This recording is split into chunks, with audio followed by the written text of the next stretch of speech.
Voilà, nous allons prendre aujourd'hui l'Évangile selon Jean. L'Évangile selon Jean au chapitre 16. Et nous allons prendre les 6 premiers versets du chapitre 16. Je vous ai dit ces choses afin qu'elles ne soient pas pour vous une occasion de chute. Ils vous excluront des synagogues, et même l'heure vient où quiconque vous fera mourir croira rendre un culte à Dieu. Et ils agiront ainsi parce qu'ils n'ont connu ni le Père, ni moi. Je vous ai dit ces choses afin que lorsque l'heure sera venue, vous vous souveniez que je vous les ai dites.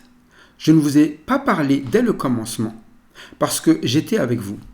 Maintenant, je m'en vais vers celui qui m'a envoyé, et aucun de vous ne me demande « Où vas-tu » Mais parce que je vous ai dit ces choses, la tristesse a rempli votre cœur.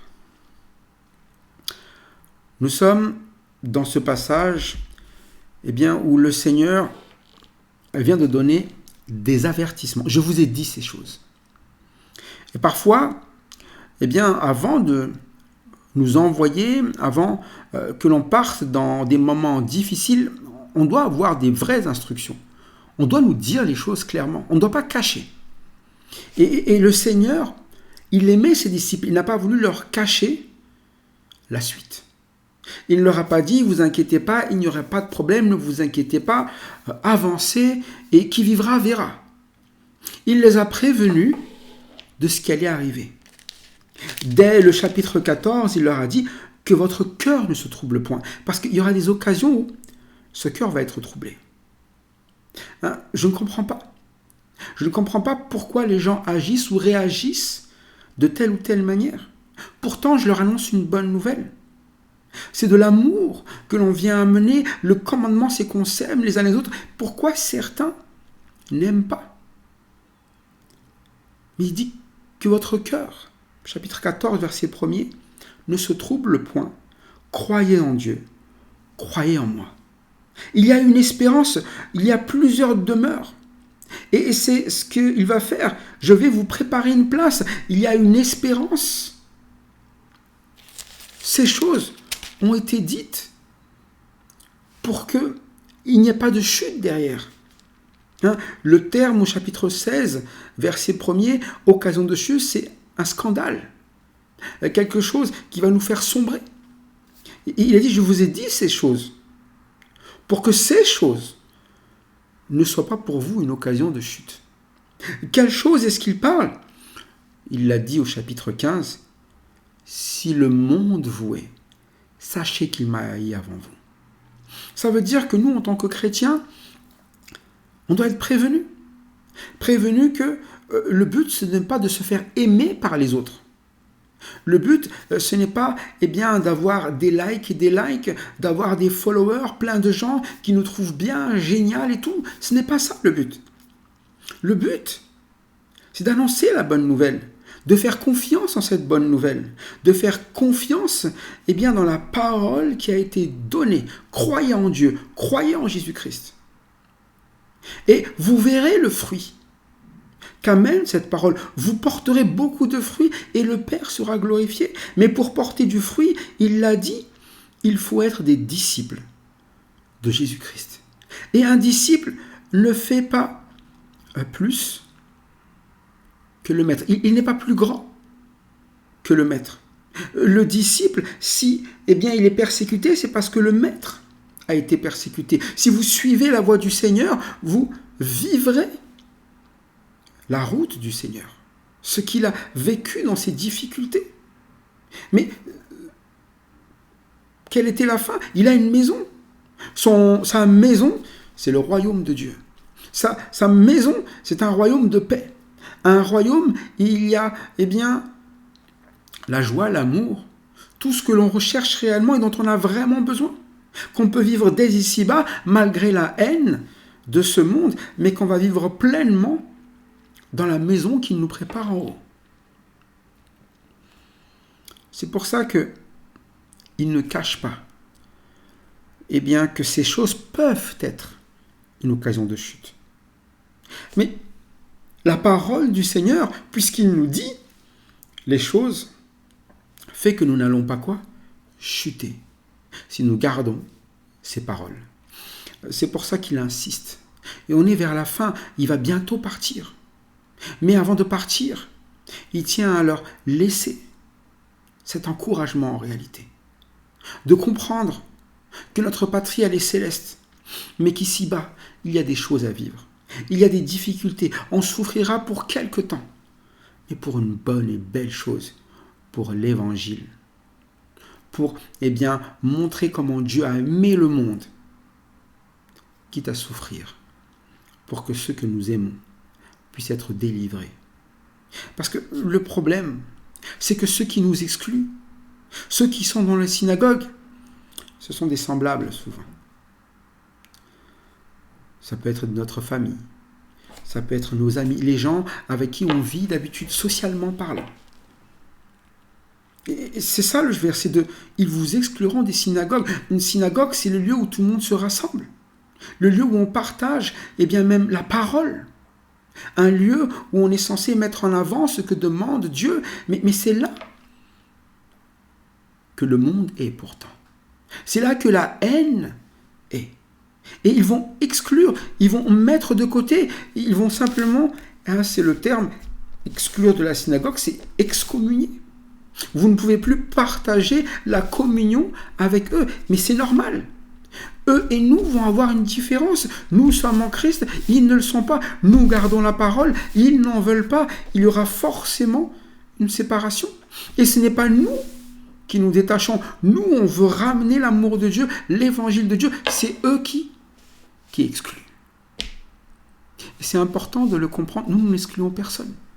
Et nous ne devons exclure personne. Dans nos assemblées, au contraire, nous devons amener la réconciliation, amener les gens à Christ. Venez. Mais eux, c'est différent.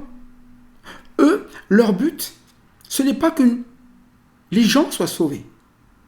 Eux, leur but, c'est que les gens correspondent à leurs idées. Il dit, ils vous excluront des synagogues, et même l'heure vient où quiconque vous fera mourir croira rendre un culte à Dieu. Donc dans ces synagogues, c'est la désobéissance totale à Dieu. Il fait quoi? Il dit, ils font mourir et ils rendent un culte selon eux à Dieu. Tout le contraire de ce qu'est Dieu. Dieu qui veut sauver, et il présente un Dieu qui veut faire quoi? Qui veut tuer. Un Dieu meurtrier. Un Dieu sans miséricorde. Vous savez, quand ces choses arrivent dans une assemblée où pourtant il y a la parole de Dieu, c'est parce que les cœurs refusent la parole de Dieu.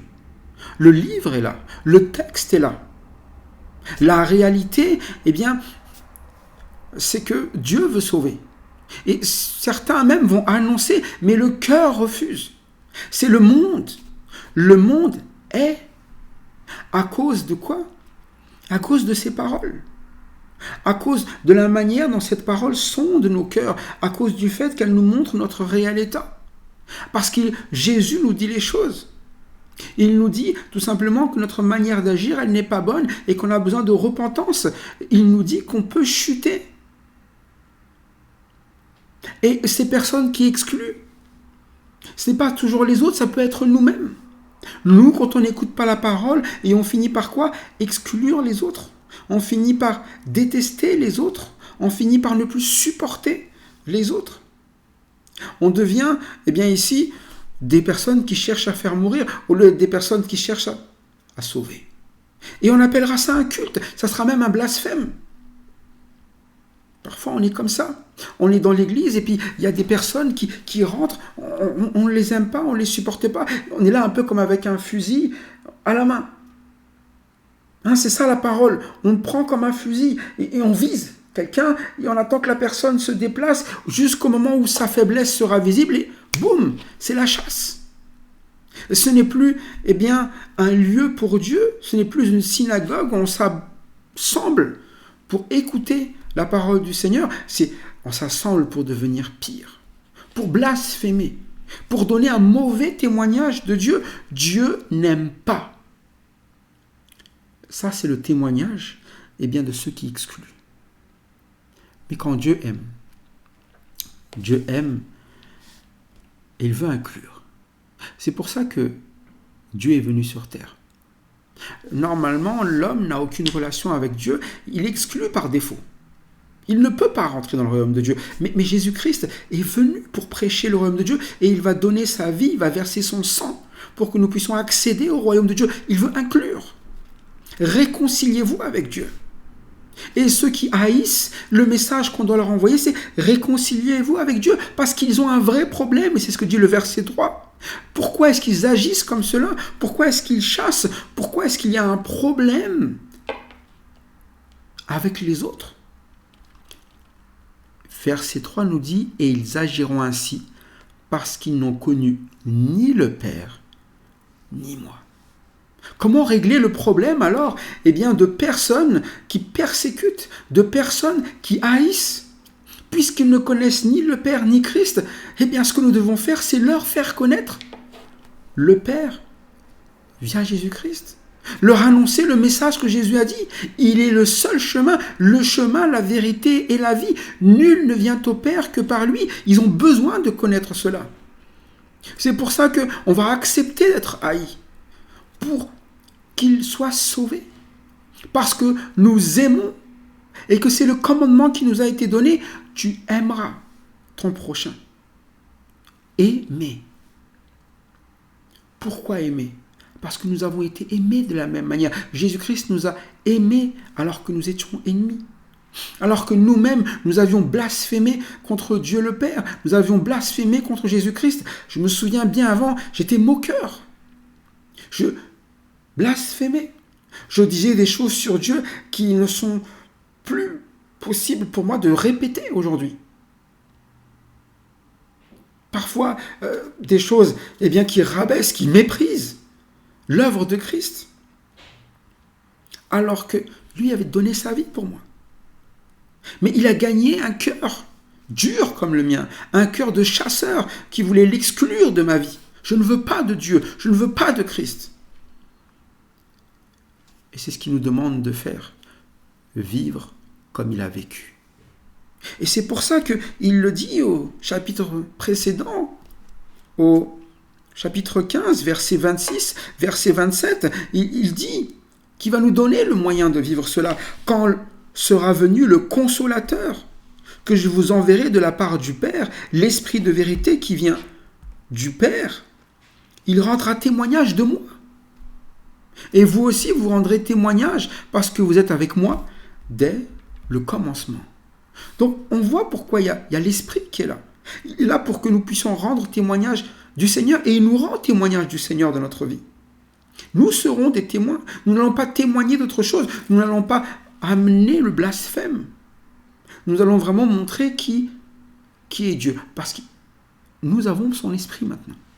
Il nous l'a donné pour que nous puissions le vivre, que nous ne soyons pas dans une occasion de chute.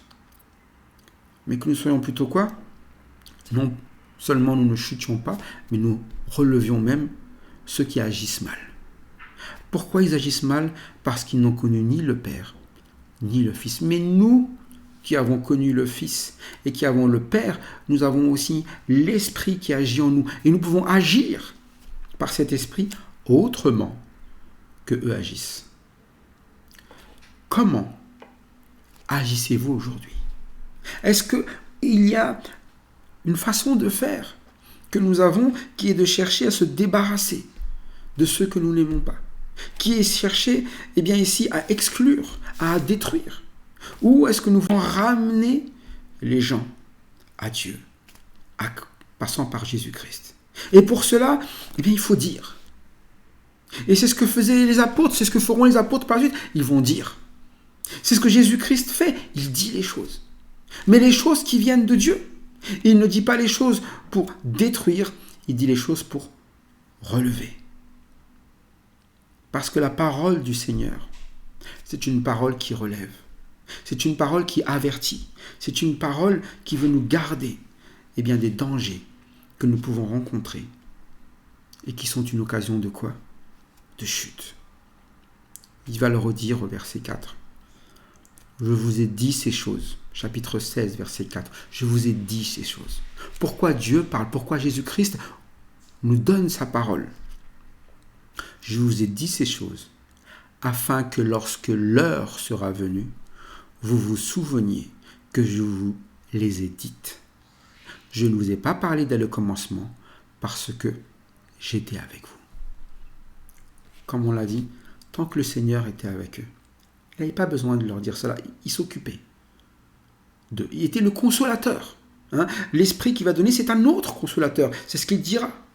Mais il était celui qui consolait là tout de suite, qui protégeait lorsqu'il y avait un danger, lorsqu'il y avait une attaque. C'est lui qui prenait tout. C'est lui qui était traité de démon. C'est lui qui était injurié, insulté.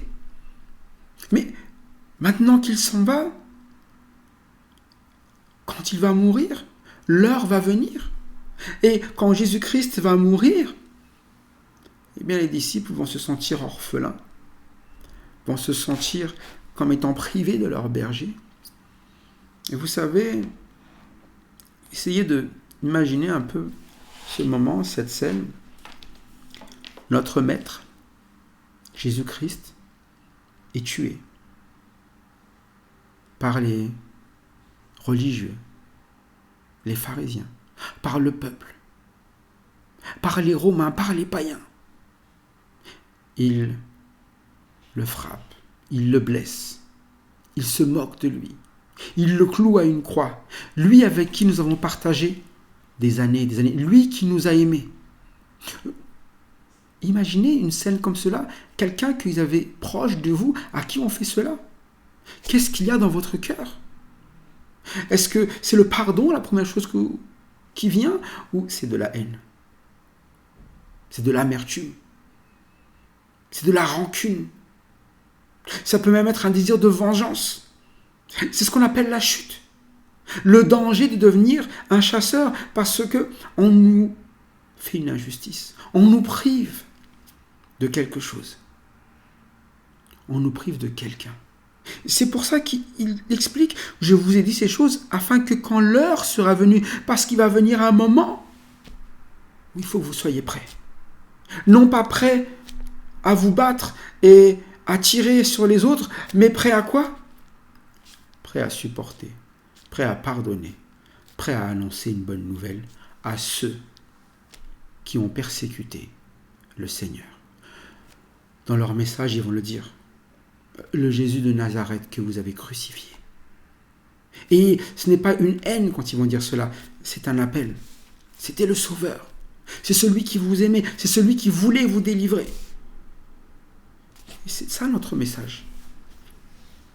Le message que nous n'allons pas amener, c'est le message de haine.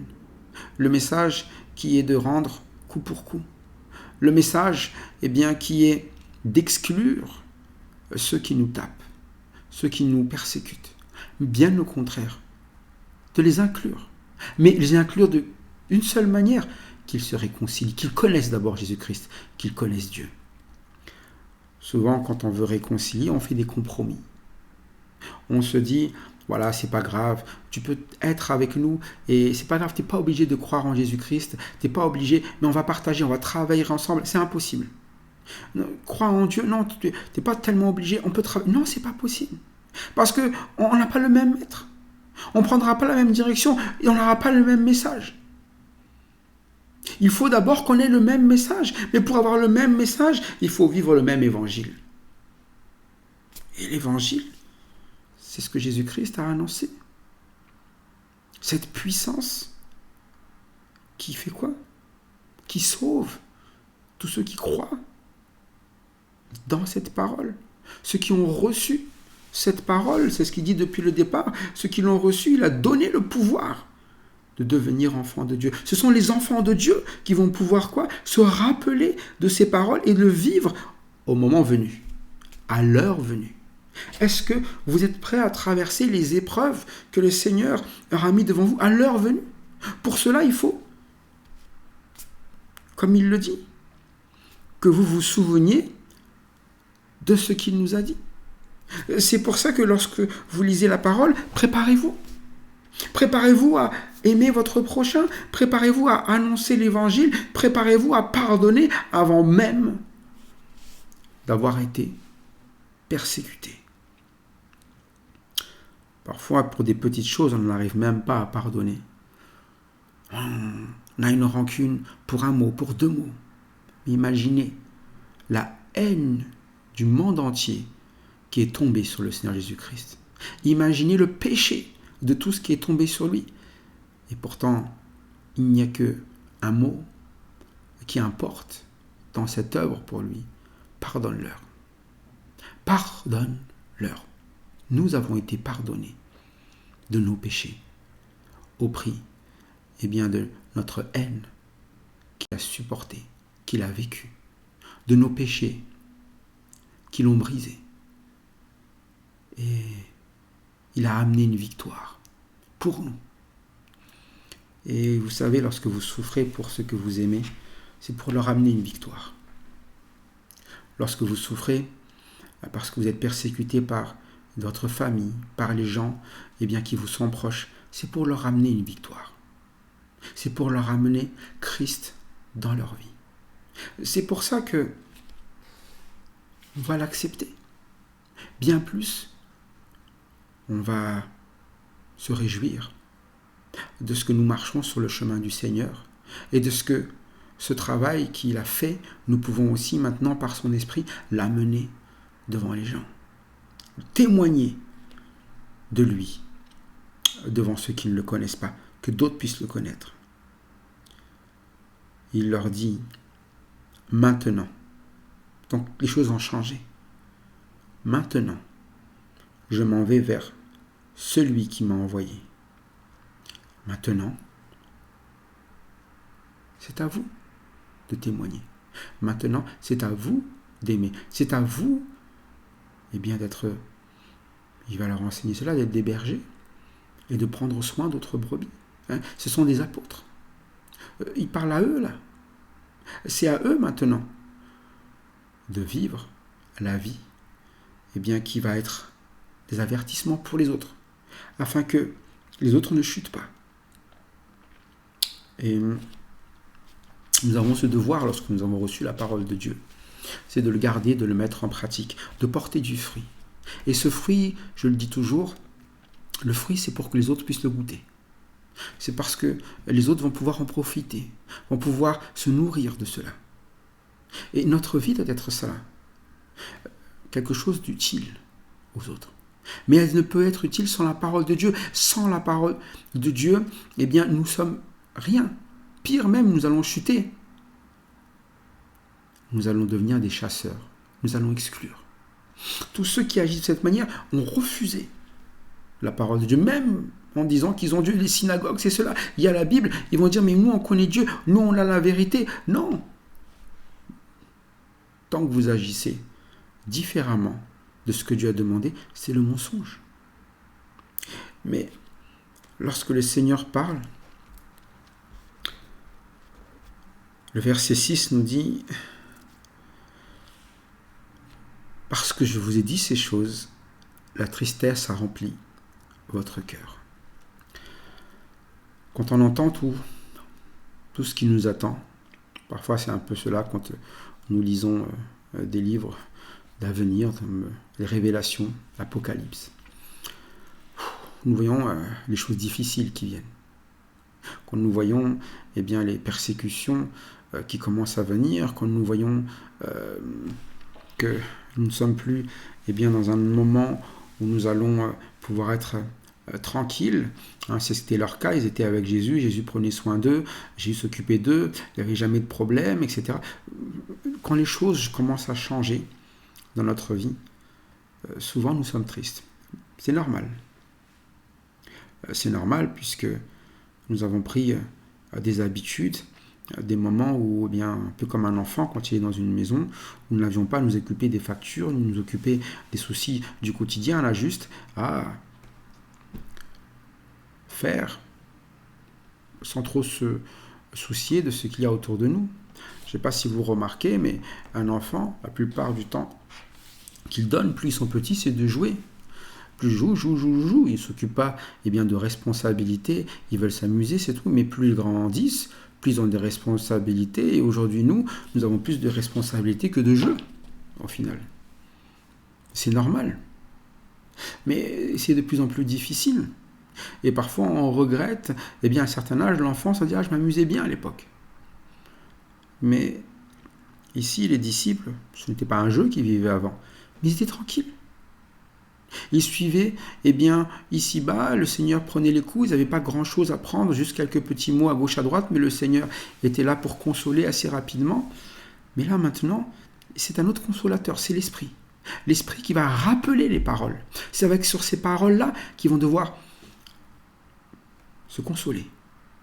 C'est la vie de cet esprit-là qui va devoir les consoler, quelque chose qui vive à l'intérieur, quelque chose qu'ils vont pouvoir recevoir dans leur quotidien, et quelque chose qu'ils vont pouvoir partager dans le quotidien, mais ils sont tristes parce qu'il n'y a plus le Seigneur qui sera là, mais ils sont tristes aussi parce qu'ils oublient qu'ils reverront le Seigneur parfois.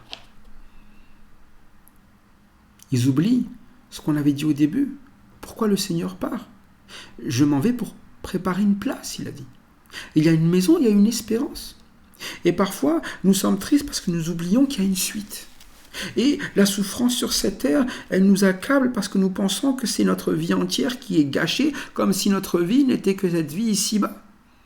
Mais ils auraient dû demander, c'est ce que le Seigneur a dit, « Aucun de vous ne me demande où vas-tu » Peut-être que c'était la question. Il y a une espérance, où vas-tu ? Qu'est-ce qu'il y a là-haut ? Qu'est-ce qu'on va vivre ? Montre-nous. Quelle direction est-ce que nous allons prendre par la suite ? Nous voulons te suivre. Et c'est ça dont on a besoin lorsque nous vivons dans les souffrances en bas. Nous devons nous rappeler qu'il y a une espérance là où le Seigneur est, là où le Seigneur a tracé le chemin et nous allons suivre. C'est ça notre destinée, une destinée éternelle qui s'appelle la vie éternelle. Le salut assuré. Et c'est ça qui nous fait tenir dans les difficultés, dans les détresses. Les détresses sont peu de choses ici-bas. Et le Seigneur dit les choses, il dit les difficultés, mais il dit aussi qu'il y a des promesses, il y a des choses à venir. Et souvent, nous oublions les promesses, nous nous concentrons sur « Ah, je vais souffrir ». Nous oublions que c'est après les souffrances viennent toujours quoi ? La victoire. Et derrière la victoire, il y a l'espérance. Ce qui avait été promis que vous allez vivre. Et c'est pour ça que les souffrances sont peu de choses. Un petit peu comme un athlète. Il va souffrir pour s'entraîner. Et pour progresser. Pour pouvoir traverser des épreuves. Mais au final, il va arriver à ce qu'il attendait, c'est-à-dire être un athlète de haut niveau. Au début, il n'arrivait peut-être pas à courir plus de 5 minutes, après c'est 10 minutes, après c'est 20, après il a une forme olympique, comme on dit. Mais c'est ça la vie avec le Seigneur aussi, on apprend petit à petit. Mais il y a sur cette terre ces détresses qui sont là pour nous former, nous fortifier, nous faire grandir dans la foi. Je vous ai dit ces choses. Et le Seigneur précise toujours, il dit, il a dit, et il dit encore. Nous devons croire en lui, croire en sa parole. C'est ça qui évitera la chute. Si peut-être aujourd'hui vous avez déjà chuté, vous dites, mais je suis déjà au sol, je suis déjà à terre. Je me rends compte que je suis déjà dans le péché. J'ai du mal à aimer. Je suis toujours là, accablé, je suis triste dans mon cœur, rien ne va. Revenez à ce qu'il a dit. Aimez tel qu'il a demandé. Gardez ses commandements. Rappelez-vous de toutes les instructions. Veillez à les mettre en pratique, chacune d'entre elles. Et comme il l'a dit, tout ce que vous prierez en son nom, il donnera. Et c'est ça les prières qui sont sûres d'être exaucées. C'est les prières où on demande quoi ? Seigneur, apprends-moi à aimer. Seigneur, relève-moi. Seigneur, change mon cœur. Seigneur, aide-moi à mettre en pratique ce que tu viens de dire. Parce que c'est selon son nom. Il est sauveur. Il est saint. C'est sa justice. C'est pour ça que ce sont ces prières-là qui sont sûres d'être exaucées. Toutes les prières pour la vie éternelle, elles vont être exaucées. Il va le faire. Mais croyez en Dieu. Croyez en Jésus-Christ. Croyez que ce que vous avez demandé, vous le recevrez. C'est ce qu'il explique depuis le début pour ses disciples. Ils ne sont pas seuls. Ils ont l'esprit pour agir. Ils ont la prière pour demander. Et ils ont la parole pour tout leur rappeler. Et nous, le croyons-nous? Le mettons-nous en pratique? Est-ce que nous ouvrons la parole de Dieu? Est-ce que nous demandons pour vivre ce qu'il y a dans cette parole? Est-ce que nous faisons confiance à l'esprit qui est en nous? Ou sommes-nous en train d'essayer d'agir à notre façon? Si nous agissons selon notre façon, rappelons-nous de ce qui est dit au verset 1er du chapitre 16. Je vous ai dit ces choses afin qu'elles ne soient pas pour vous une occasion de chute. Ces choses, ces difficultés, on peut chuter. Mais il y a la prévention pour ne pas chuter. Je vous ai dit ces choses. Mais il y a aussi, lorsqu'on a chuté, la consolation. Relève-toi. Parce que je t'ai dit les choses. Reviens au Seigneur. Reviens à Christ. Et j'espère qu'ici, nous avons tous, aujourd'hui, la même certitude. C'est que nous pouvons tenir debout en Jésus-Christ par ses paroles, parce qu'il nous a laissé par son esprit, en priant, en demandant. Si ce n'est pas le cas encore, vous pouvez demander. Vous pouvez demander, peut-être que vous n'avez jamais cru que Jésus-Christ, ses paroles, sa vie, son œuvre, pouvaient vous sortir de cette haine qui est dans votre cœur, de ces souffrances que vous avez, de ces tristesses. Et pourtant, il suffit de le demander, selon ses paroles. Quiconque invoquera le nom du Seigneur sera sauvé. Et il a fait tout pour cela. Il a donné sa vie pour payer pour nos péchés. Vos fautes, votre chute, il a déjà payé pour cela. Et il n'y a aucun péché que vous ayez vécu auparavant, aucun mal que vous ayez fait qui ne puisse être effacé. Mais il faut le reconnaître. Il faut reconnaître que, nous avons chuté. Merci Seigneur, parce que cette prière de demander simplement le salut à lui, il le donne. Et si vous êtes éloigné du Seigneur, vous le savez bien. Vous qui étiez jadis éloigné, il vous a rapproché et il le fera encore. Il ne vous laissera pas. Parce qu'il l'a promis. Et ce qu'il promet, il le fait. C'est pour ça qu'il se base toujours sur ses paroles pour nous dire quoi faire. Il veut qu'on se base sur ses paroles pour savoir quoi faire. Que nous soyons donc dans la foi. Croyez en Dieu. Croyez en Christ.